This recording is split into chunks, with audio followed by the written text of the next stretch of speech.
I'll just put a question to Mr. Bedi before we'll throw the floor open.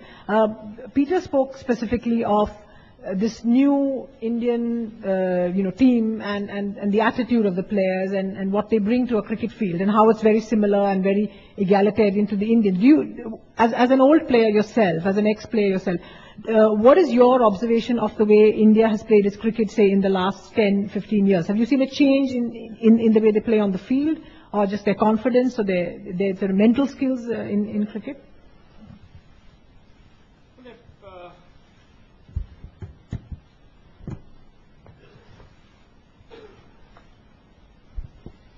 I think they have played with a lot of self-belief, that is for sure.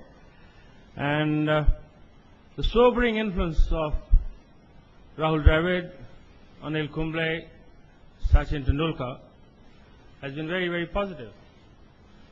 Even though some of the youngsters, they needed to be tamed. At times, they were getting out of hand in the name of giving it back. But what are we giving it back? If Matthew Hayden scored 100, the best way to give it back to him is let's score 100 for India. Not by shouting and screaming or showing or displaying vulgar, signs on the field. But I think Indian team in the last 10 or so years has definitely benefited from the support staff. There are not as many injuries as there used to be. I'd like to see Ishant Sharma last a little longer without being sidelined by injury. And then again, not all pressure should be built around him. I've seen bowlers like Balaji and Ashish Nehra and Tino Johanan. Where are they? So he has to be careful with his fitness, and if at all he has to follow somebody. Kapil Dev is not a bad example. What amazes me is that we have world's greatest batsman, Sachin Tendulkar. He's also world's most humble sportsman, who will never say a word out of place, who will never misbehave on or off the field. But somehow our youngsters refuse to toe his line, and they do something which Srishant is good at, or which Bhaji is obnoxious at, They would want to do that. Now that, to my mind, is decrying cricket. Cricket is still a gentleman's game. Okay?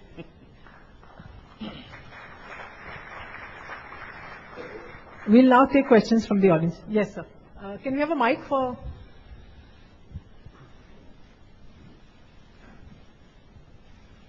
Thank you. My name is Madhur Bajaj. We won't get a panel like this, therefore I'm enthused to ask a couple of questions. So that we don't have a Steve Buckner type of incident, don't you think it would be great to have one appeal till proved wrong? I'm not going to say more because in the interest of time, but I hope you've understood this. One appeal per team, per innings, till proved wrong. So if 8 times I was told Steve Buckner was wrong, 8 times the person would not have been out. One. Secondly, it was a very sad day for me when I saw the auction, like I've seen in cattle auctions, for the IPL. I felt very sad somehow. I don't know whether it's right or wrong, but I felt very bad. I thought cricket is a game of, the top, and, it's something which I felt the dignity of the game, and the players went down that day. Especially Indians who've been playing for their state team for years. Now for a few dollars more, go to another team. From Bombay, he goes to Chennai or Delhi. I mean, it doesn't make sense to me. Third small point, this is regarding discrimination. I'm very happy with what I heard from all three of you. Also, those crossing the line should be punished. But Bishan, don't you think there was a discrimination? You have a guy who provokes. Ishan gets provoked. The provoker gets scot-free. Ishan gets punished. Wasn't there a bit of discrimination in that? Thank you. Who will take the cattle auction question? Who wants to take the cattle auction question? Peter. Yeah.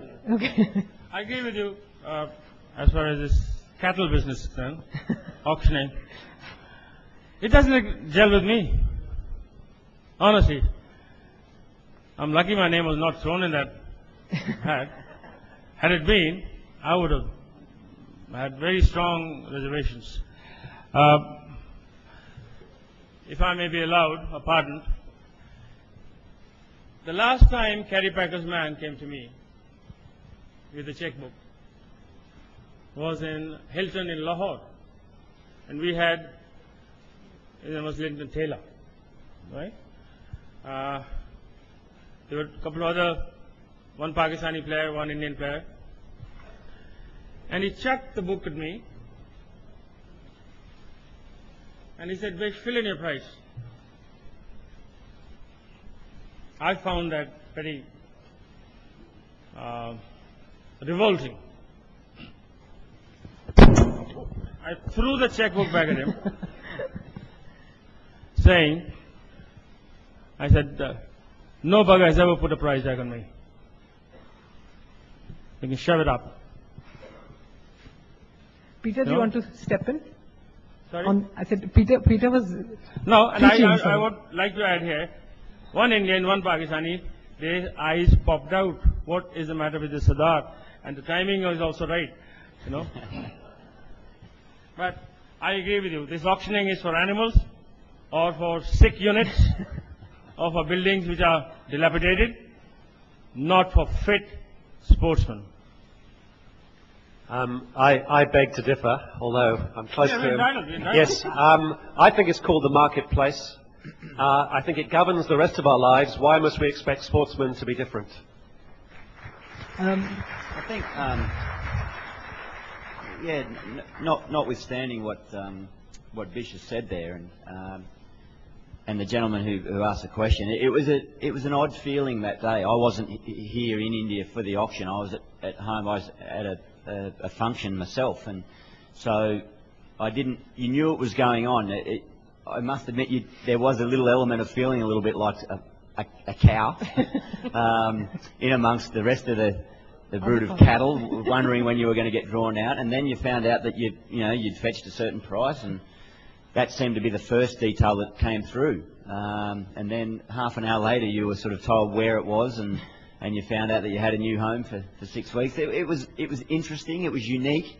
I doubt we'll see anything of its like again in that format, and I think a lot of people have walked away from that with that feeling of slight uneasiness, uncertainness, and I think that's what everyone is a little bit about the whole IPL concept at the moment. But I just think we've got to give it time. Let's not cast judgment on it just yet. Let's allow to see where it goes, and if after the first time or after giving it a fair go, it is going to impede on cricket on a global scale or really affect it badly, let's deal with that then, but not sort of be too pessimistic about it just yet. On the actual money in the game, what's enough, I don't know, everyone's got differing views, but I think having seen money come into cricket, and I'm thinking in an Australian sense, where we as a player group fought, it goes back to Kerry Packer days, and then Ian Chappell, that era, and then to Mark Taylor, who's now a Cricket Australia board director, one of the most well-respected cricket past captains in the country, fought very hard to improve player terms, not just payment, but support staff that Bish referred to that the Indians now benefit from. Having a good infrastructure around the player group to give you the best opportunity, and then player welfare post-cricket, giving you direction after cricket. That's of vital importance to allow kids to look at cricket in a very competitive world, very competitive from other sports. There's a lot more to do these days than even when I grew up, let alone when my elder statesmen here grew up. I'm not sure what they did when they weren't playing cricket, but with the greatest amount of respect, it's an ever-changing world, and there's more to do. So we've got to have incentive there, and I'm looking at it purely from a sporting perspective. In Australia, there is a threat that talented players will take other options where there's a livelihood there. So then it comes back to how much is enough, and I think there's been some amazing numbers thrown around, and it's going to be interesting to see where that settles down to eventually. I think it all will settle over time.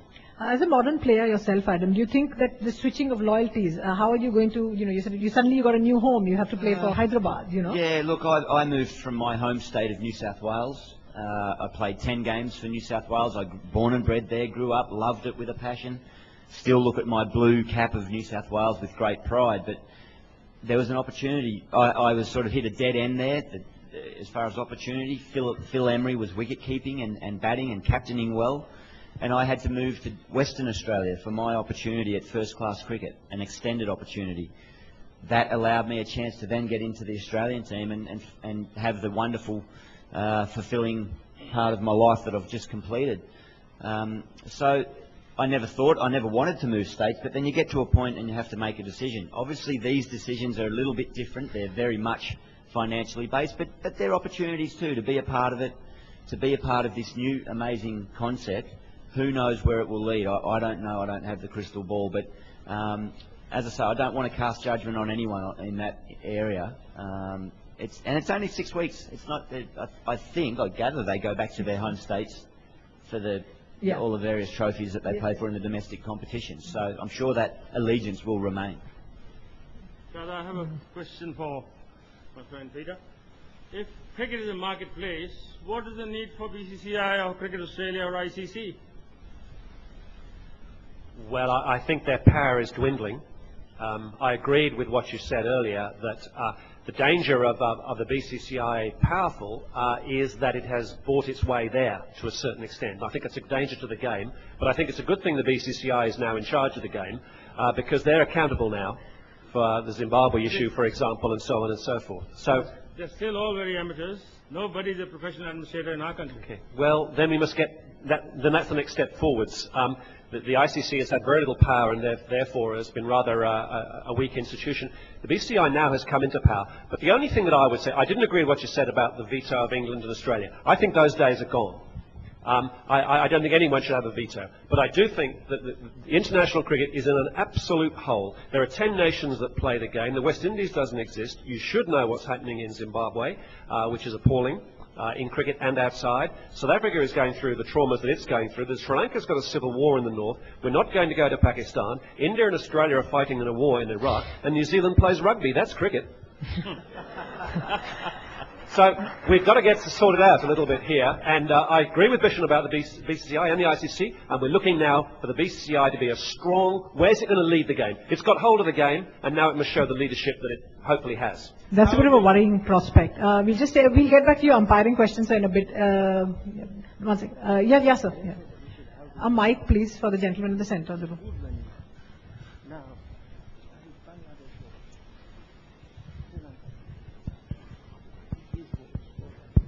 Hello. Hi. Question to Adam is, it was a wonderful presentation indeed, Adam. Thanks for that. The question is that over a period of time, I've been a great fan for the Australian team for the kind of passion they have shown in the team over a period of years, through Alan Border, through Steve Waugh, and so many captains who have captained that team. Over a period of time, we have always seen, after being a champion, you have beaten the world, you really took the game to a different height, you've shown the world what is the game all about. Over a period of time, arrogance has taken over passion. Okay, and we have seen it happening in countries, we have seen it happening in companies, we have seen it happening for leaders. As we are in a leadership forum today, my question to you is that how is it important for that leader to transform and hold that line between passion and arrogance? Let me just, Adam, let me just put another question here. Is it almost like the captain of the team is the person who sets the standard for behavior, maybe, so what was okay in Mark Taylor's time or Steve Waugh's time may not be good in Ponting's, and vice versa. That the team takes its cues from a captain, whether it's about, as you rather confrontationally asked you, okay, is it about arrogance and it's not about passion? It starts becoming about arrogance. I mean, Definitely the captain of the team is the leader and is going to be held accountable for his team's behaviour. There's been some strong personalities in the Australian cricket team in recent time and throughout history, so he can't rein in every single one or be accountable for every action that is taken. But it's an interesting observation. It's not the first time that's been made mention to me or within earshot of me, and with ears this big I hear most things. Ricky Ponting, just to give you, I feel he has really developed as a captain over time. He learns as he goes along. We lost 2005, the Ashes in England, and I thought in a cricketing sense what he learnt from that was outstanding, about tactically, about taking accountability and responsibility of that team. And we obviously came back and we didn't lose another test for about 16 until India knocked us over in Perth. He learned a great deal. I think from this summer he's going to learn a great deal again and move forward.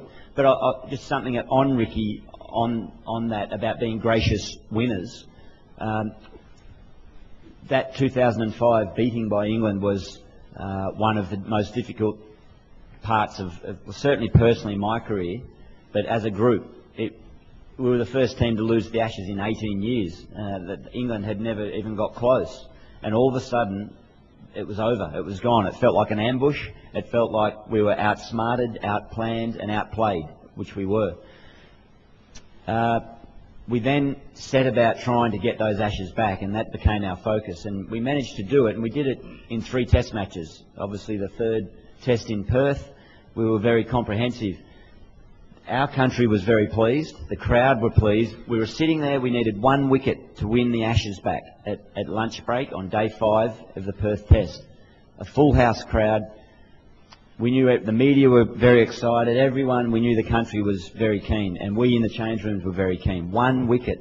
We go out there, we get this wicket, and Ricky stopped us before we went on the field and just looked us in the eye and said, "All I ask when you go out here is we be extremely gracious in victory.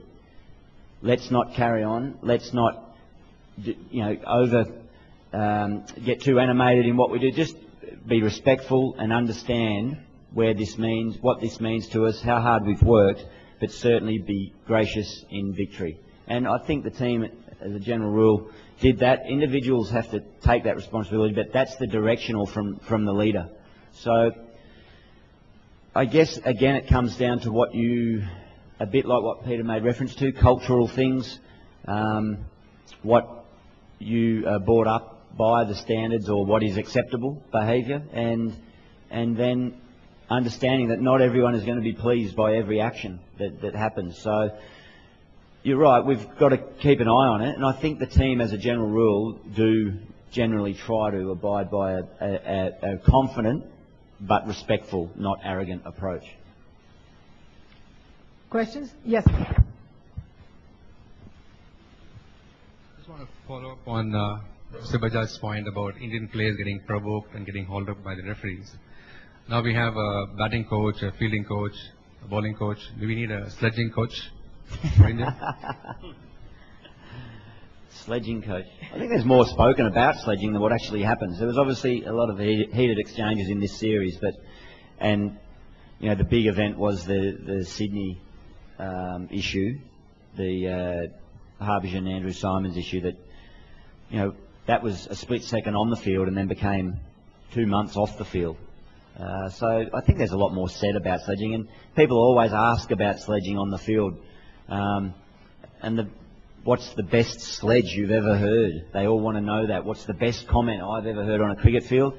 And it always goes back to probably the more light-hearted, entertaining ones. And just very quickly, for those that want to know the answer to that, it was a sledge that was thrown in a grade cricket game in Sydney, playing against Bankstown. Against Mark Waugh, Steve Waugh, we got them out, but we couldn't get Dean Waugh, the younger brother, out. And now Dean Waugh had to live up to all the expectations were on him to become another Mark or Stephen Waugh. And on this day, he was batting terribly. He could not get a run. He was playing and missing. He was getting dropped. It was atrocious batting.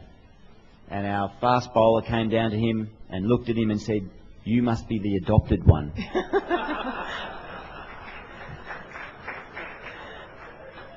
Quite clever, I thought. Yeah, Mr. Krishnan at the back. A mic for Mr. Krishnan, right at the back, second last row.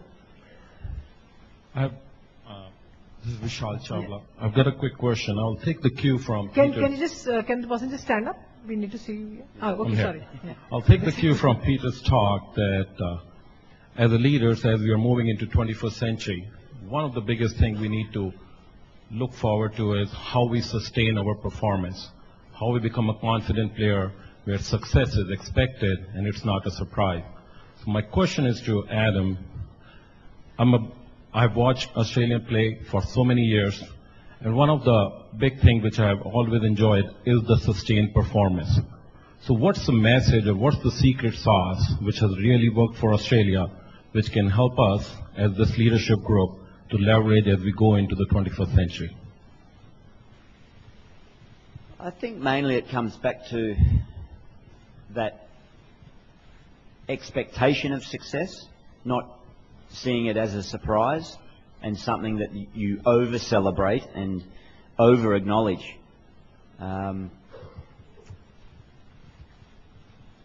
Realising, obviously all the planning and in a sporting sense, there's no greater feeling than in a test match where, you've got 10 other teammates, you've got support staff, you've all sat down and planned and prepared for the battle, then gone out there and actually you've basically carried out those plans, you've implemented those plans in a successful way, and then you come away with a victory. That is the most satisfying feeling for me in sport, that you've done it as a group.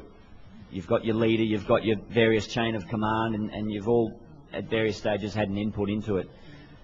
So then you do celebrate. I've always said acknowledge success, but then, as Peter said, you celebrate and then you wake up the next day and you move on to the next issue. So that's very much India at the moment. India will have that challenge as a cricketing nation, but obviously India as a country is making huge strides, and it does have to be remembered and keep it in a relative sense. Where are we at now? Where have we come from? What have we achieved? And then plotting where we want to go to in the future. That direction is crucial, and I think our leaders, our best leaders, have done that in an unbelievable fashion. They have communicated to us the direction that we want to go in, and to be respectful of the past, but have the courage to go forward. And that's under the captains that I played under, Mark Taylor, Steve Waugh and Ricky Ponting. All three of them have been able to give us great direction. Mark Taylor in particular. I went on an Ashes tour when I was first picked in an Australian tour as the 17th player picked. I was reserve keeper. I was never going to play a test match. I was there just to hit balls to Ian Healy and learn. And Mark Taylor sat me down at the start of that tour, gave me a one-on-one speech. I walked out of that room feeling as important as Glenn McGrath or Shane Warne or Steve Waugh. That was great leadership, great direction. I think that's something that we just come to expect success because we do acknowledge it, but then we move on to try and outdo what we've just accomplished. Just one little thing I'd add to that Adam has less experience of, which is what I noticed about Australia coming from England is the ambition right the way through the cricket organisation. At grade cricket, 5th grade, 4th grade, 3rd grade, provincial cricket, there is ambition right the way through the organisation as well as at the top. And I think one of the reasons there's ambition at the top is because there's also ambition below. I believe Ms. Jaya Jetli has a question. Ma'am, can you stand?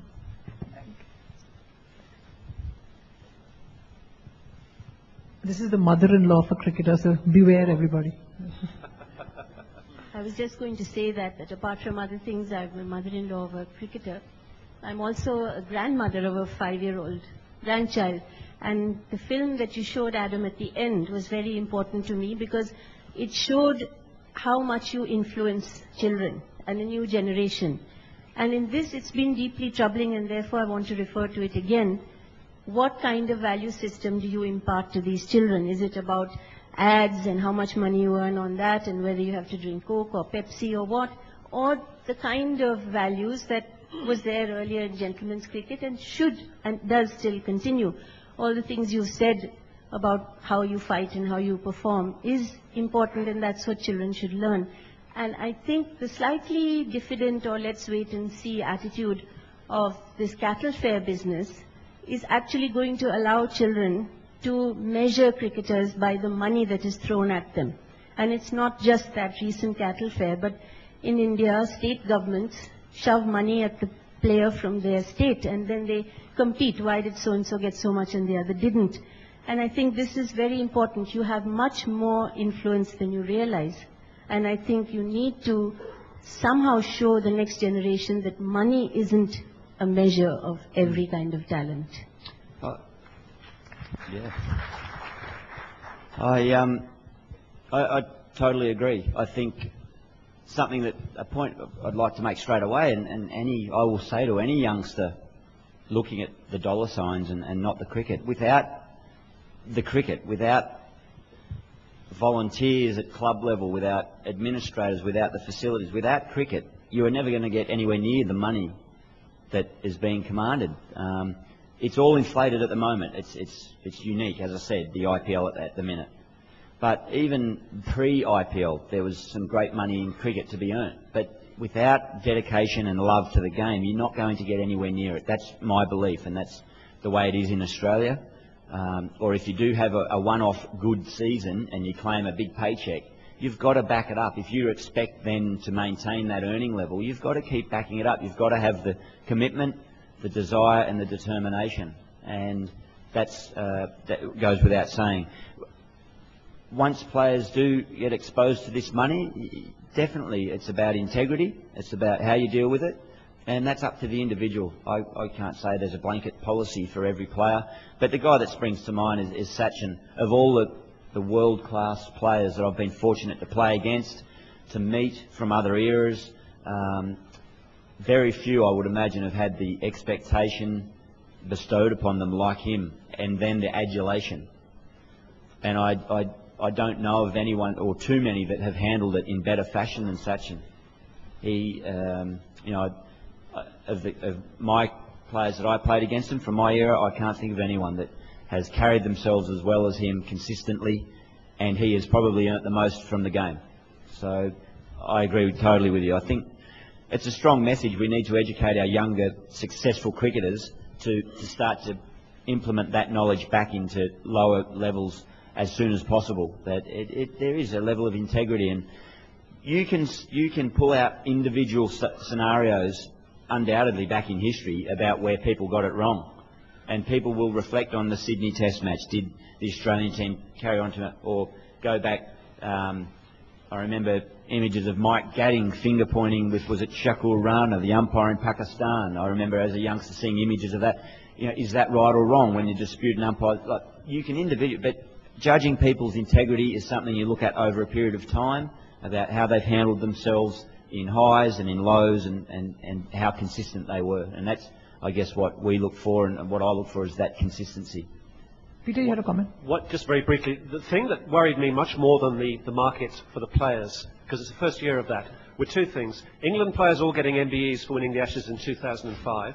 Indian players, when they won the 220, getting Porsches and 250,000 rupees and all those types of things. That's the message. That's not the marketplace. That's just saying this is what you want and this is how we're going to reward you. And I think that's highly undignified in both cases. And absolutely. And there is a marketplace that Peter made reference to, that it is a business, cricket, undoubtedly, and particularly with private ownership now, that there's players have value where they can, like a very confident, efficient executive, can boost a brand, can boost a company, can have input. So, but as I say, that won't come to you as a cricketer unless you've done what you need to do as a cricketer on the field. Mr. Krishna, at the back. No, one second. Thank you very much. Adam Gilchrist. You've been a wonderful entertainer on the field. We watched you play every time that we got to see you on TV. We will miss you a lot. And we hope to see you on the other game, but not on the official ones. On the point of sledging, sometimes one wonders whether the players are actually sledging, or do they actually own arms and ammunition to go to war between two countries? And do you need a United Nation to do a peacekeeping force to be sent there? My question is on future of cricket. We do understand that there are various formats that are being now played and being used. What happens to games that are not seen in the rest of the world? We meet people from the rest of Europe, we meet people from the United States or North or South of America who hardly understand this game.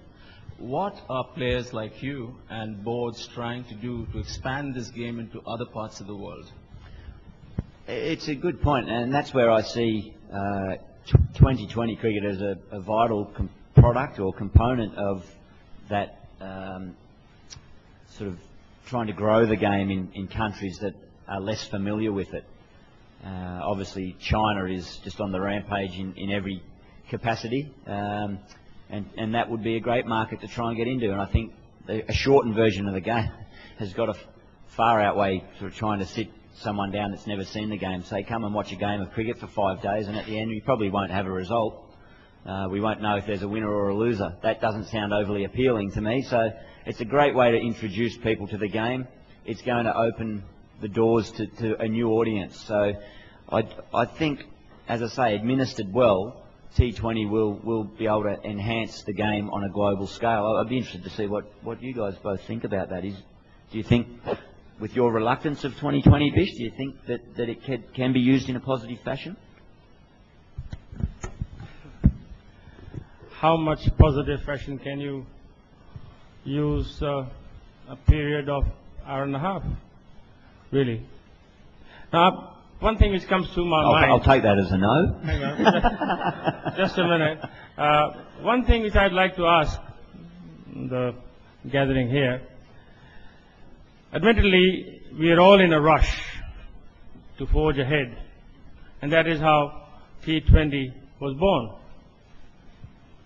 But I'm not too sure if we are giving any thought to the process of human growth.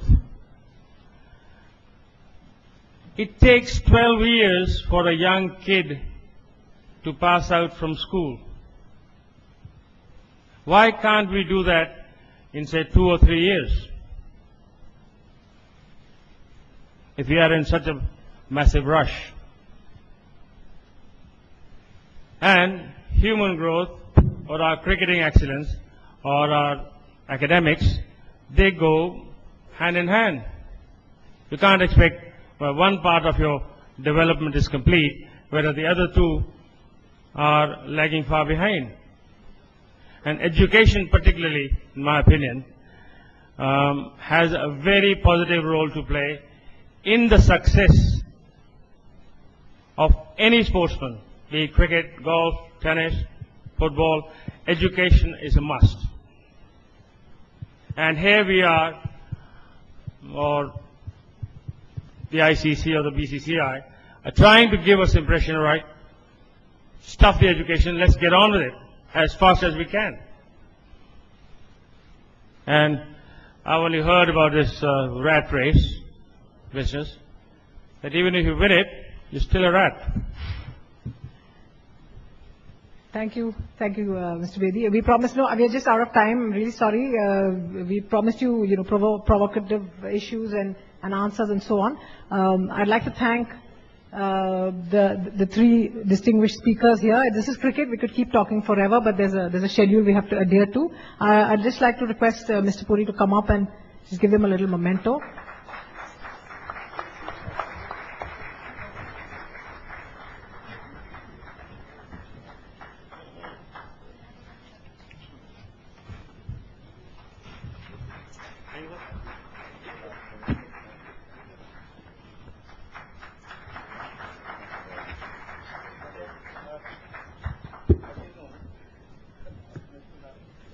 Thank you very much to the eminent cricketers and to Sharda for conducting that session.